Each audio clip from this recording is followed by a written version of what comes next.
And I think there's a lot that can be overlooked with direct to consumer because you're thinking somebody already bought something. So I'm not trying to convince them of anything anymore. But you are trying to build that trust. You are trying to let them know that they made the right decision with their purchase, that the quality is what they expect. Do you have a brilliant product idea but don't know where to start to get it made? Or are you looking to level up your product but afraid to take it overseas? If so, you're in the right place. Hi, I'm Jackie. And I'm Erin, and we are the Sourcing Gals, your trusted guides to everything you need to know about sourcing, manufacturing, and scaling your product overseas. Whether you are just starting out or you've been making your own product for a while, we are here to help women source products overseas without the overwhelm. In each episode, we'll share insider tips, actionable strategies, and inspiring stories to help you source more effectively, save time, and boost your profits. Duh! We know how hard it can be to juggle the ins and outs of product development, but don't worry, we've got your back. So grab a cup of coffee, get comfy, and let's dive into how you can grow your business, make more money, and turn your products into profit. Welcome to the Sourcing Gals. Now let's get started. High five. Hi.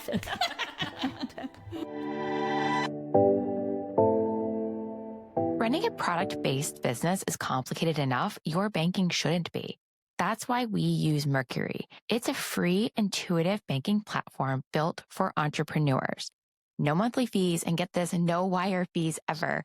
Plus, it integrates with QuickBooks, making bookkeeping a breeze. And the best part?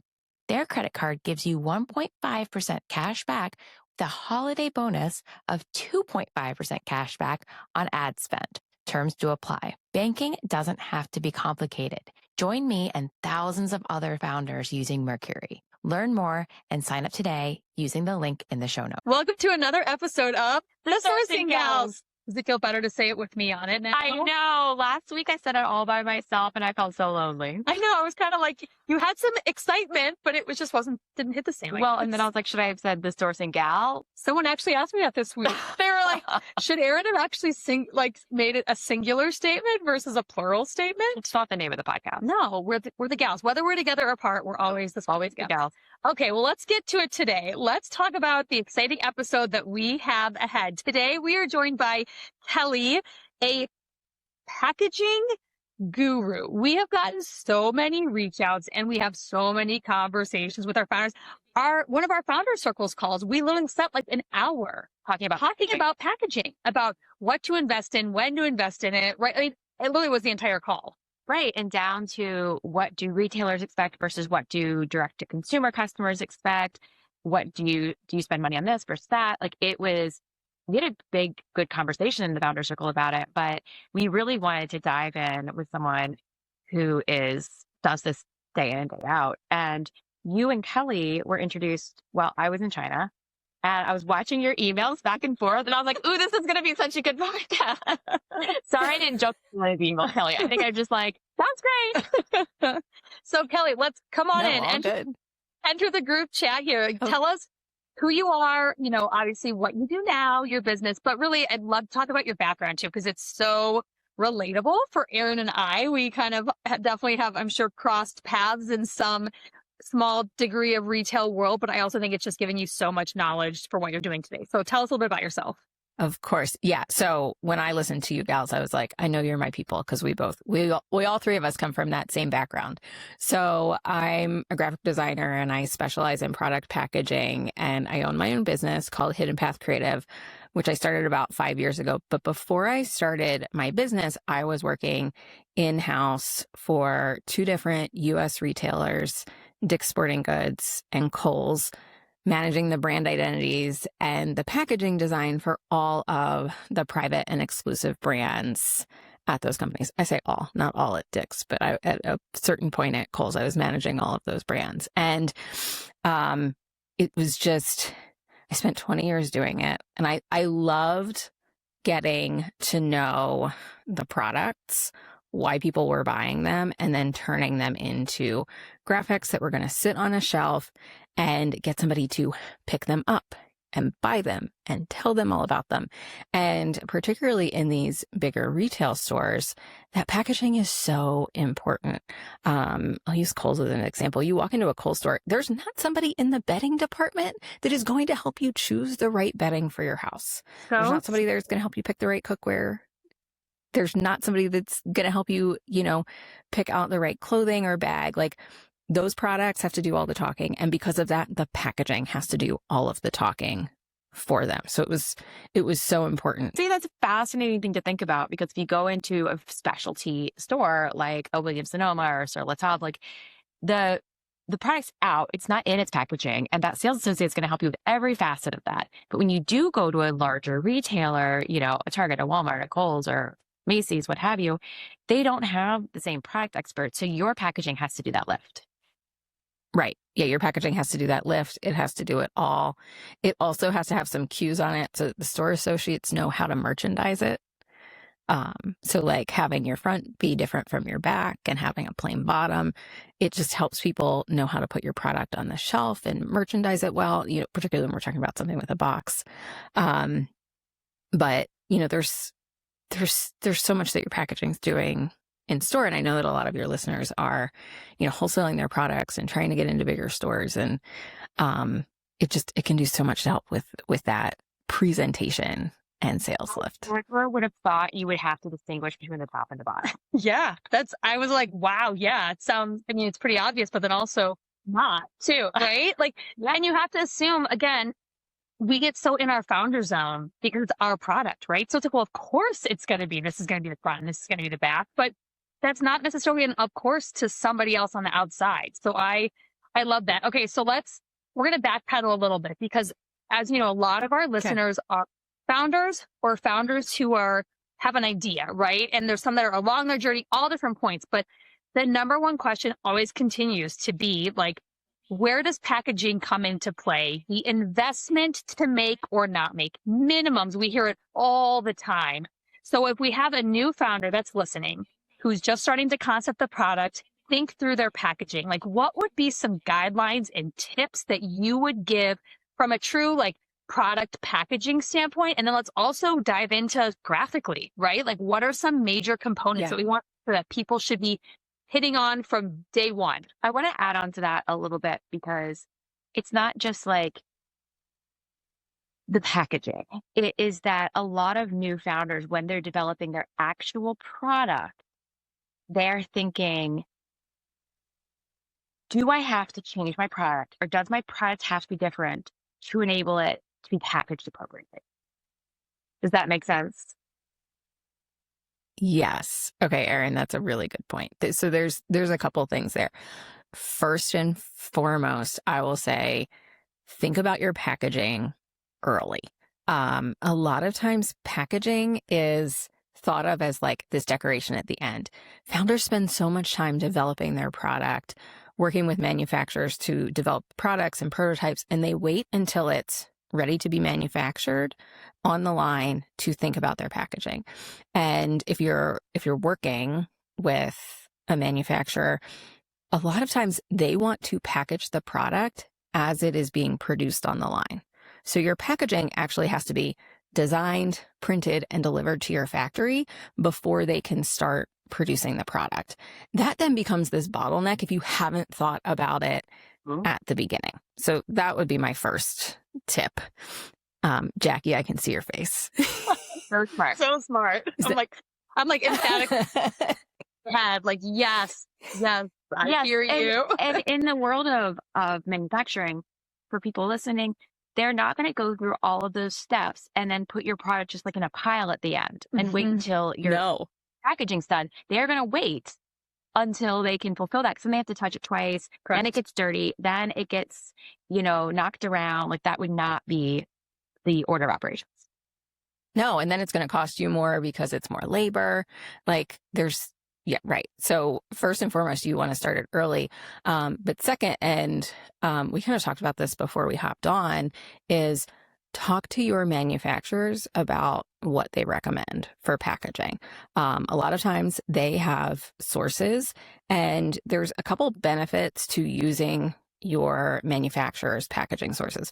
One being cost. Usually they get like a really great cost break. Two is that labor and putting things together.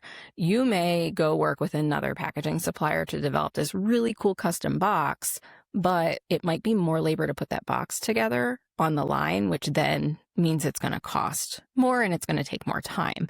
So if you work with your manufacturer, you typically can then develop something that meets your vision while also is time effective and cost effective with the manufacturer.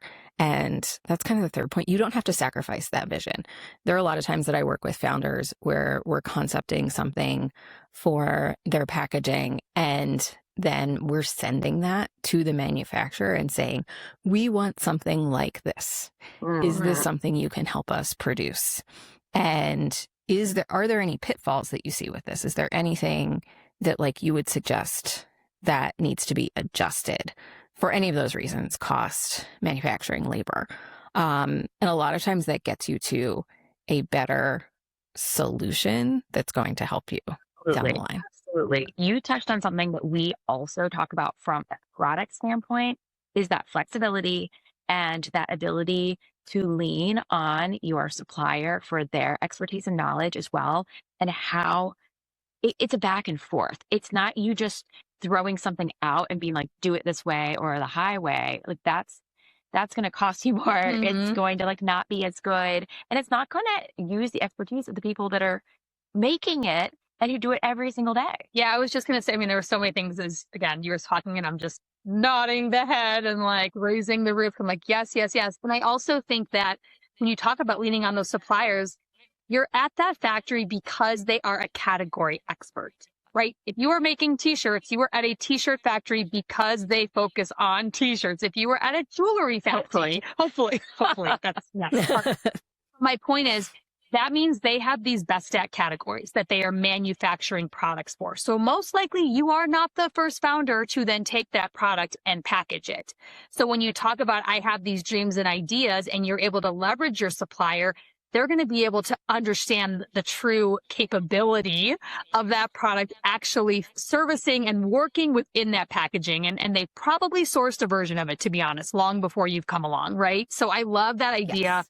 Of leveraging them, not just for, the volume and the pricing, but also just like the feasibility and the capabilities. They are going to be probably the closest thing you get to a packaging expert. You go to a packaging mill or a factory, they probably make products for a range of categories. Yes. Where if you're talking to your supplier that's actually producing your goods, their packaging is going to focus on those goods. Absolutely. Right? So I love this on so many points. So great takeaway. I also did want to give a real world example of something that Kelley mentioned, which is that the factory does have charges sometimes associated with putting together your packaging and putting your product into your packaging. So that's not always the case. For example, if you just have like a tag that's attached to your back neck or whatever, if you're doing a sweatshirt, probably not. But recently we did an advent calendar. And so every single piece, a little 12 pieces of something were polybagged and then put into a drawer and then put into a box. And the vendor had to put together the box. So it cost us $1.20 per unit to package. Wow. I mean, advent calendars are beautiful and amazing experiences. And now is the time when I've been calling out to my clients like, hey, if you want to do that, we should talk about it. But they can be very labor intensive to put. They're probably one of the most labor intensive types of packaging to put together. So that's a really, really good point, especially when you're looking at something like apparel and clothing that, has minimal packaging. You're typically doing a hang tag. You might do like a roll and a belly band if it's some sort of like giftable pajama or something. But yeah, that's a really great point. So if we look at some silos here, because again, I'm pulling from our own conversations. Let's say you are a direct to consumer e-commerce brand about to launch. What do you think, Kelley, are the important packaging features or the messaging you're trying to tell the customer? Like, what are the different vessels and ways that you would suggest a startup founder going e-commerce, and we probably spent 25 minutes talking about the poly bags, like how it looks to the customer, and to custom tissue paper or not, and to sticker or not, and to have I mean, literally we went, and it was all great information. So I'm just curious, from an expert like yourself, what are the items that you think would be great? And then again, the messaging that packaging, if you're going to invest in, what do they need to make sure to have in it? Great question, Jeff. Yeah, this is a really great question. So when it comes to direct to consumer, that packaging that shows up on somebody's porch is doing a couple things. Number one, it's building trust by confirming that it is the thing that they thought that they bought. So that's number one. And I think there's a lot that can be overlooked with direct to consumer because you're thinking somebody already bought something. So I'm not trying to convince them of anything anymore. But no. You are trying to build that trust. You are trying to let them know that they made the right decision with their purchase, that the quality is what they expect, and that it's something that they're going to be really excited about. Because a lot of times it's like when you're buying, you're buying clothing, you're buying a candle, you're buying these things and skincare, having them delivered to your house. It's kind of like a gift to yourself, right? Like you're spending your money. Totally. All had that experience where you order something and then it's in the abyss. You don't know when it's coming. And then like a random unmarked box that has a return label from goodness knows where. And you open it up, you're like, oh yeah. Oh, it's that. And it kind of makes you feel a little like duped. Not duped, but like, yeah, disappointed. Who was this company? It's disappointing. Yeah. So I think if you have the ability to invest in either a branded polybag mailer or a branded mailer box, that does a couple of things. You get free advertising for that. Let's not forget about that because, I walk my dogs every morning. I see what things are being delivered to my neighbors. Every once in a while, I'm like, oh, I haven't heard of that brand before that I see the logo on the box. I might go look it up. So you're starting to get some brand awareness with that porch presence. Then you are building that trust with the person that is getting the product. You also just have this opportunity to tell more of a story about your brand so that your customers feel a greater connection. When your customers feel a connection to your brand, they feel like they belong, they will then tell other people about your brand. So then you start to get additional organic marketing from your packaging. If you get customers that take photos of your box or the unboxing and share that on social media, that's free organic marketing.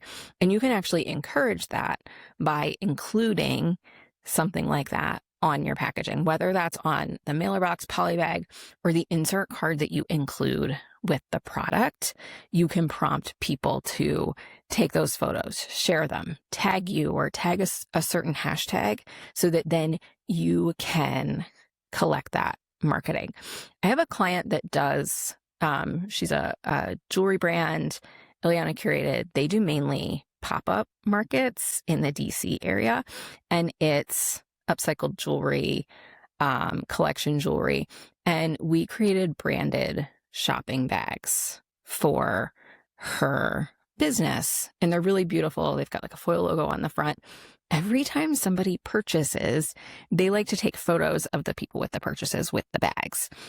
Those bags, then just by repeating that image, and just by repeating that image of the bag with the logo, it creates recognition and memorability for the brand, because it takes somebody about 7 times to see something to remember it. So somebody may not recognize your brand after seeing it for the first time, but if they continue to see your brand name and your logo in your social media, it will start to become top of mind for them. So by taking your shipping boxes, your shipping materials, and making sure that you're consistent with your colors and your logo and encouraging people to share them, you're getting more bang for your buck on what you're investing in that packaging.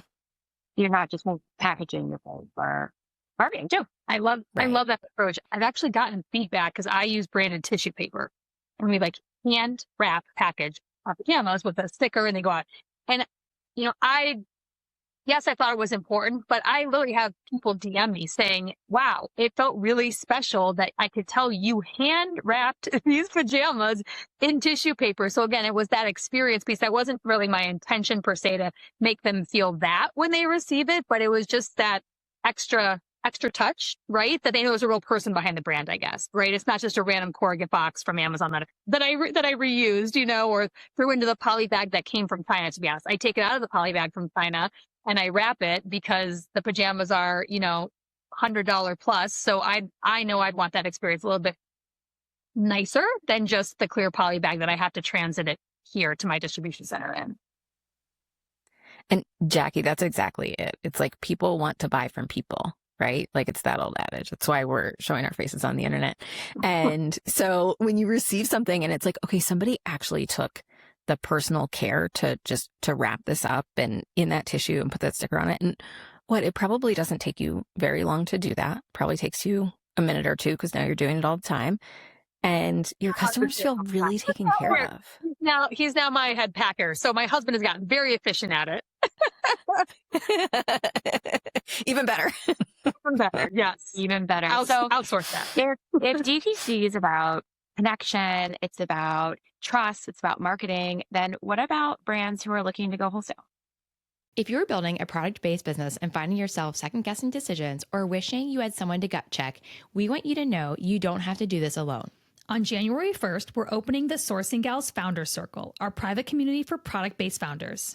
Inside, you'll get monthly Q&A calls with us, access to our templates, scripts, and tools, and most importantly, a community of founders building right alongside you. It's only $27 a month, or for a limited time, $247 for the year. That's 3 months free. You can find all the details in the show notes. Hope to see you there.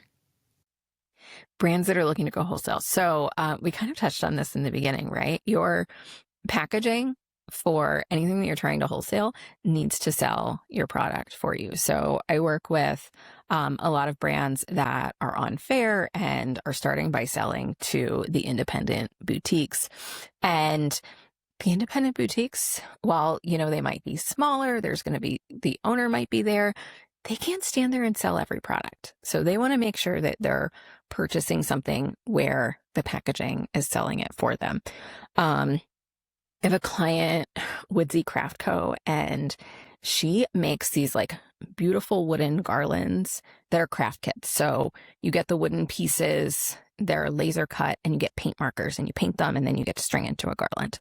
And she had these stand-up pouches that had a window in them to show the quality of the pieces because that was really important.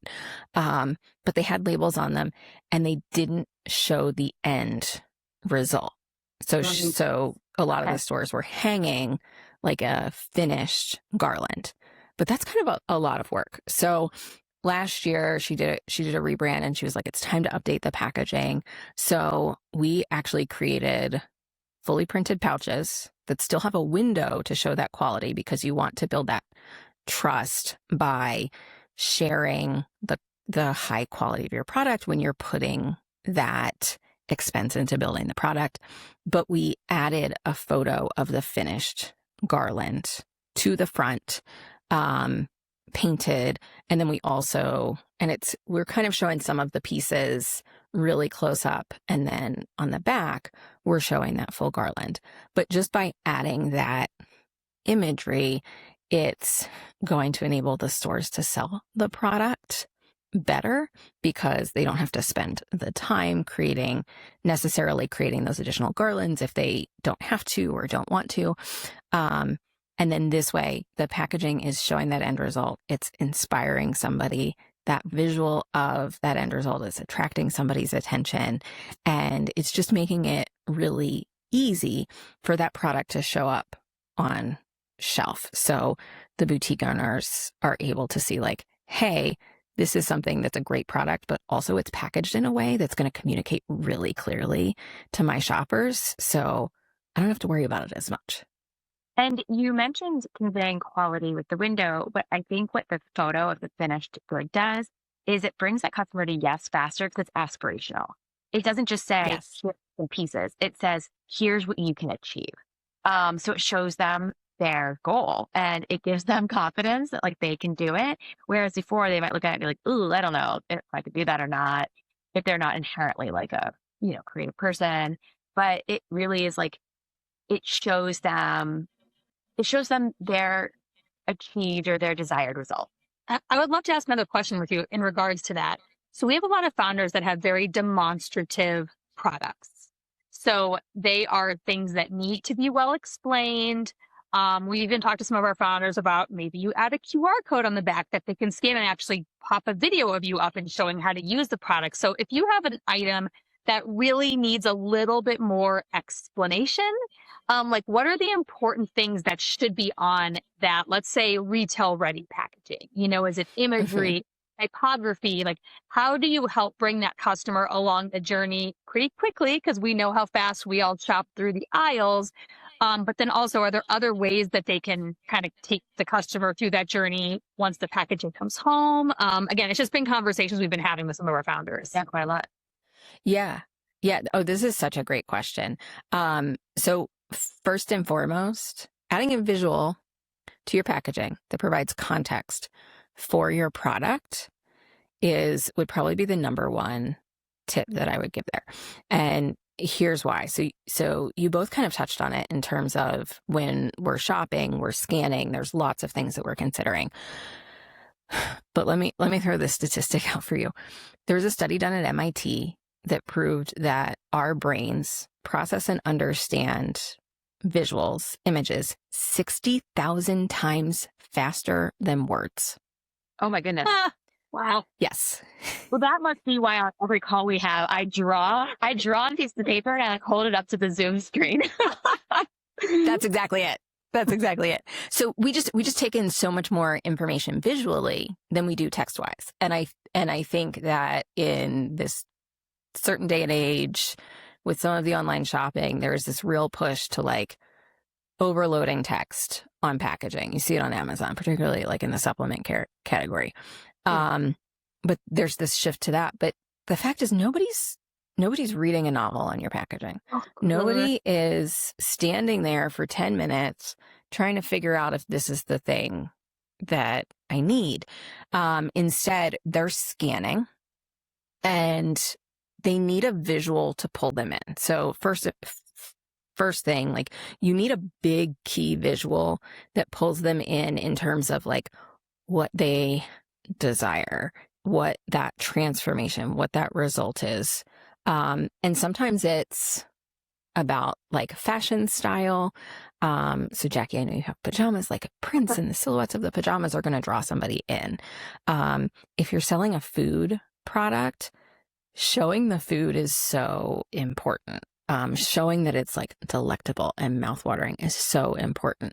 But then there's other categories where it's not as easy to show that visual. So skincare is a really good example for that. Like you don't walk down the aisle and see like all of these like beautiful faces on the packaging. It's just not possible. So instead it's how do you take that personality result and make it visual? And so you can do really fun things. You can do illustrations, you can do photography, but you want some sort of, I can bring this back to another client that I did that had like a toilet cleaning tool that like you stuck in the tank. And I was redoing their packaging. What shocked me when I looked at their current packaging was there was no visual of a toilet on the packaging. A clean toilet on the packaging.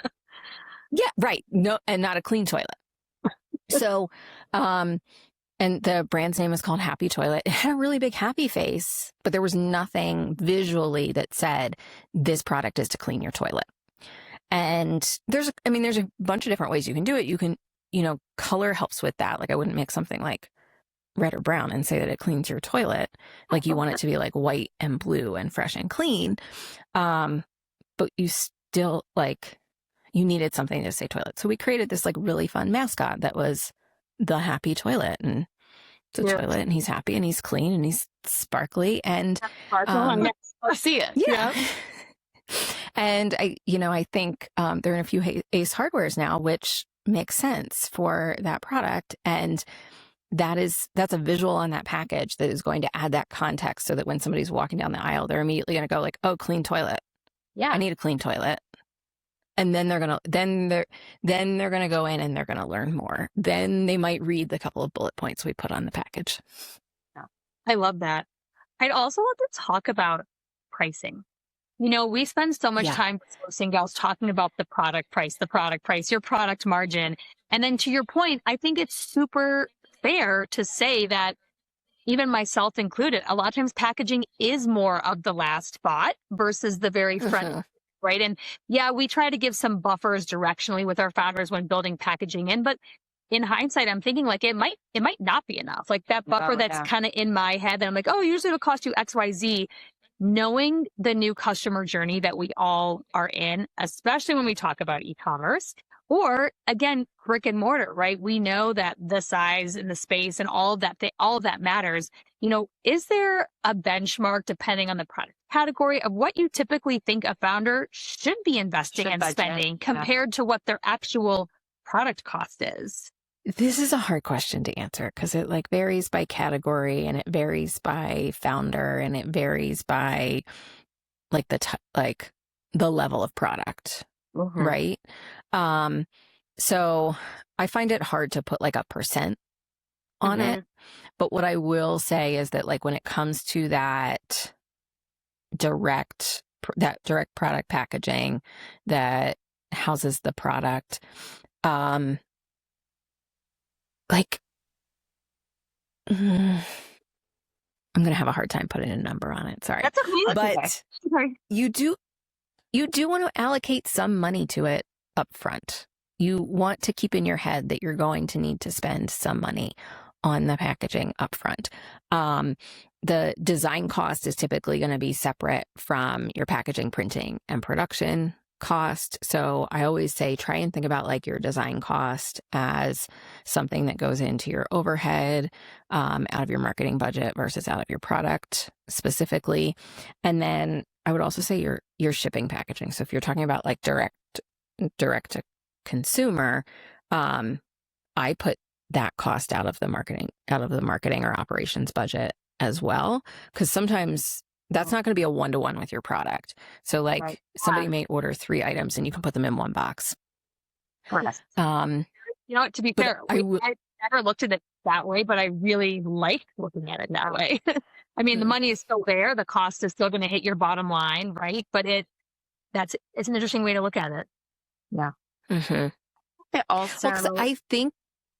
think that cost gets in people's way, not just with production, but with the design sometimes. And I have these tools. I have these tools that can help me do it. Like I can do it myself with Canva. I can do it myself with AI now. And you might be able to make it look pretty, but you might run into some issues with printing. You might run into some issues with manufacturing. Then it might take you more time. Then it might take you more time to get to market. So if you're starting a little bit up front, if you're figuring out what your messaging is while you're still working on your product, working on that design while you're still working on your product, we can typically find ways to like reduce the cost a little bit more than if you're doing it right at the end. I want to give a real life example of where this happened. I was working with a brand and they had AI or someone, I think it was AI, make a concept. This was actually for the Advent calendar. Make this concept for the design that's going to go on the outside. It was gorgeous. It was beautiful. But, to print it, we had to have an Illustrator, a vector file. That file was not a vector file. So that meant that we ended up having to back all the way up, send that design to a packaging designer, and she had to go in and vectorize and redraw that entire file. And it took her forever, and it was very expensive. And we probably could have just gone to her from the beginning with our inspo, and it would have been half the time, half the cost. Nothing coming from AI is ready for print. No. That is a good takeaway, listeners. That is a very good takeaway. It's a good way to get your idea across, right, to your designers, pull that inspiration for them of where you're trying to go. But then there are still, needs for very professional files to be sent for professional manufacturing.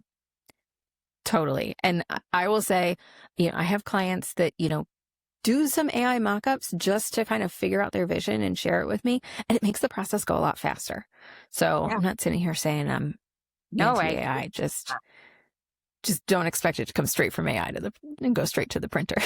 Don't expect it to circumvent someone that has actual expertise and a point of view in that arena. What are some of the biggest, I don't want to say the word mistakes because that sounds aggressive, but like stumbling blocks or obstacles that you see someone going through when they're starting their packaging journey? So, there's a few things, but one of the things we've touched on a little bit already in this conversation is being a little too close to the product. And so something that I see that, I like to work through with the founders that I'm working with is, okay, tell me the things you want somebody to know about your product. And I usually try and say, like, if you could tell me your top 3 things you want somebody to know about your product, because we can't tell them everything, but let's start with 3. But also, especially if you're already selling, this is great information. What are the top 3 things that your customers ask you about your product? And usually we find a little bit of overlap, and where that overlap is, that's where I try and say that's something we should really elevate, because you want them to know that, they want to know that. That's probably pretty close to why they're buying. So let's make sure that we turn that into a key visual that draws somebody in and that they can understand really quickly. And that would be the one thing that I am like, get to that heart of why somebody is going to buy and love your product. Yeah, that Venn diagram. I love that because it's so true. We get so close and we might think that one aspect of that product is the most important, but it really, at the end of the day, what matters is the customer, right? What the consumer is voting for and why they're going to pick it up and hopefully buy it, love it, use it, refer it to all their friends and family. So that is a really great filter for founders to have to kind of step back. And that's where we love a good focus group. We love getting feedback. So for a lot of our founders that are building social channels as well, I mean, I know I use mine for feedback on color, messaging, I mean, all the things, right? Because we might think we know, and then our customers come back and actually vote differently. And it's much better to get a vote before you produce it versus it turn into a markdown or something you have to find an exit strategy for. So I have a question that is going to take the wholesale topic a little bit further, but I think is also one of the things that a lot of people get hung up on, which is it's kind of a chicken and egg scenario. You're designing a product. You're designing it with the ability to go into wholesale. But let's say you want to sell your product to Target and to Kohl's and to Walmart. I don't know. Trying to use nationwide brands here. I was going to say Meyer, but that's a Midwestern brand over here. But anyway, but when you're designing the product and you're trying to design it in a way that it'll be packaged appropriately for those brands, but you don't know those brands' guidelines because you're not in those brands yet, but you also want it to appeal to them, like, how would you approach that scenario? Oh, this is a great question. So, and I think you touched on this in a previous episode, but making sure that you're going in to those stores and seeing what would be on the shelf around you if your product made it onto that shelf. That is going to give you may not know their guidelines, but that's going to give you a sense for what they're already buying. And one of the things that I do with my clients is, we've talked a lot about, like, why is somebody buying your product? Why is it different? And how do we turn that into a visual? But the other thing I do is I will pull out everything in that category and say, okay, what's similar here? And when you look at a category and you see what's similar, you go, okay, well, that's what's expected in the category. So let's say, I can go back to this toilet cleaning example. You walk down that aisle and everything is like white and blue and clean and bright. Well, that's because as shoppers, we associate white and blue with clean bathrooms for whatever reason. So that means it's actually a good choice to pick up on a cue like that so that shoppers and stores will understand your product and see that it fits in. There's going to be other things that happen in those big retailers in terms of like, what are their shipping requirements? UPC requirements are pretty much the same across the board. Get yourself a GS1 barcode, make sure that you're having a compliance expert look at your claims, ingredients if you have them, nutrition facts if you have them. Those legal compliance things are not things I like to play around with, because it's not just the stores that care about them. There's other entities out in the market that care about them, and they're not a problem until they are a problem. So I like to just make sure that my clients are covered in that regard, in terms of, like, you have your right net weight and, it's in the right spot and it's the right size. So you want to pay attention to all of that, but you just want to make sure that you're making those design decisions so that your product feels like it fits in the store you would love to be in. Now, you said something earlier that made me think, which is, if you have a toilet cleaning product and everything's kind of white and blue together on the shelf, wouldn't you want to do something radically different so you stick out? This is a great question. So this is my position on this. My position on this is, I want to do some things that fit in, and I want to do something that stands out. But I don't want everything to stand out. I don't want everything to be radically different, because when everything is radically different, you run the risk of the store not understanding it, the customer not understanding it. Like alienating yourself. Yeah. Yes, alienating yourself. So like, I know that right now, like, chaos packaging is a big trend where brands are taking packaging from completely different categories and repurposing them. So like, vacation sunscreen is one of those, where they took that like whipped cream can and brought it into that. But one of the things that they did do is they brought in a vintage aesthetic that that reminded people of like their childhood vacations. So they didn't do everything completely.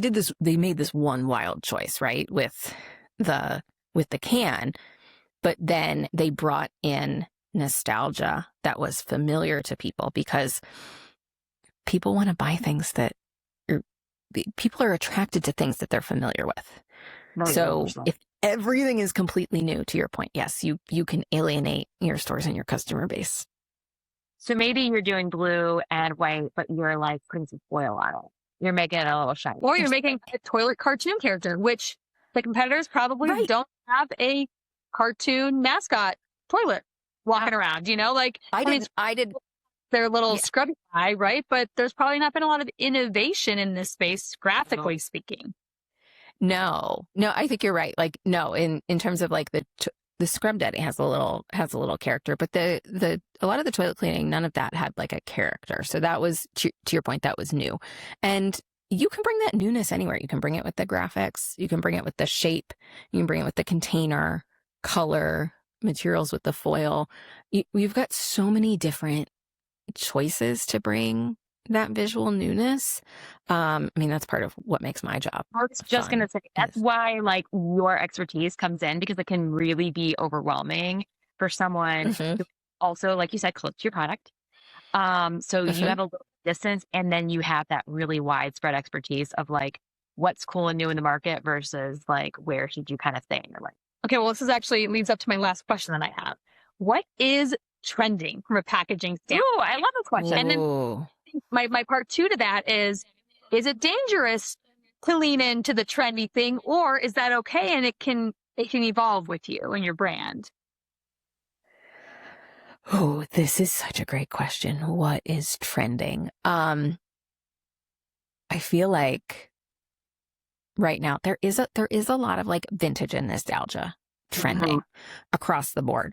I mentioned it with vacation. And I think that has to do with a couple of things.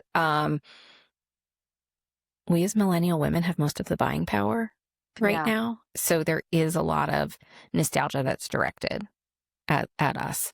And also there's a lot of chaos going on in the world. So there's this positivity that comes from nostalgia. We all come from retail. So like we've seen that kind of happen again and again. So that's a big trend.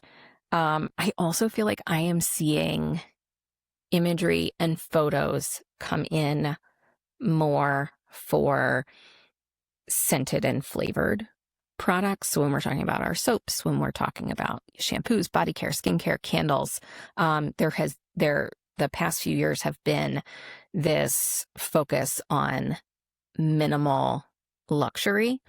And so we're starting to see some of that photography come back. And I personally love that, because photography, when you're talking about something that is scented or flavored, brings you immediately into that experience in a way that just typography can't quite do.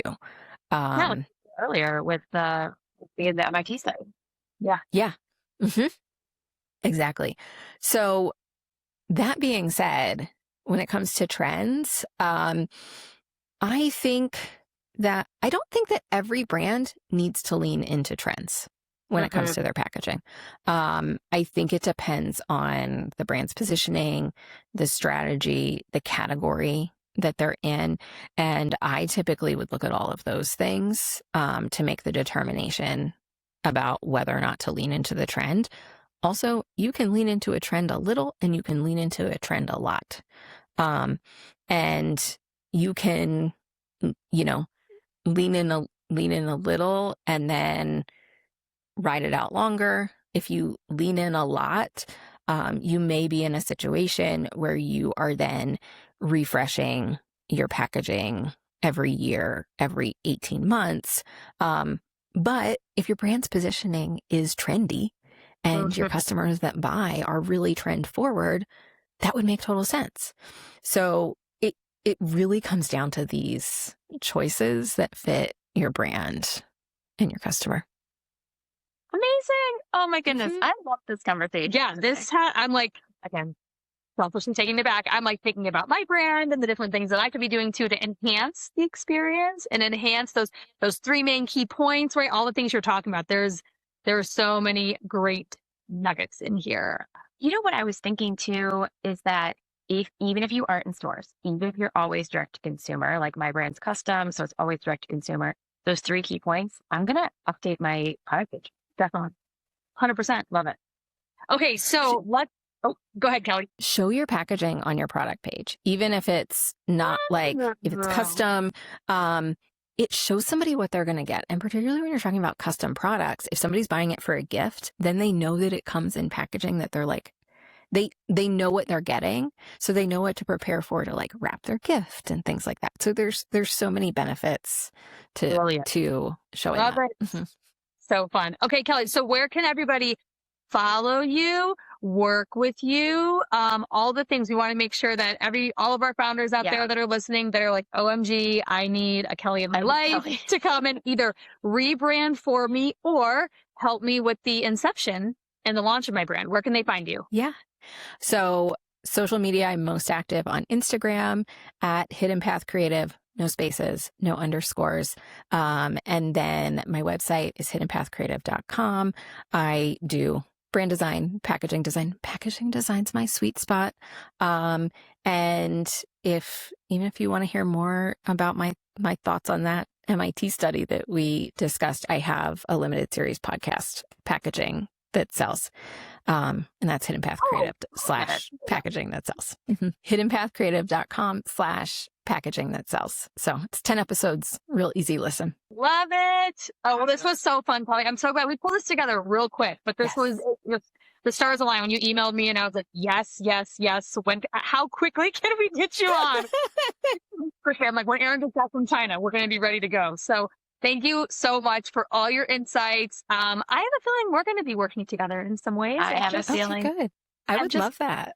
Net out there for maybe ourselves, but then also I think for some founders that we're kind of in this beginning phase of helping launch. So thank you again. Have a wonderful afternoon, Kelley. And until next time, we'll see you back here on The Sourcing Gals.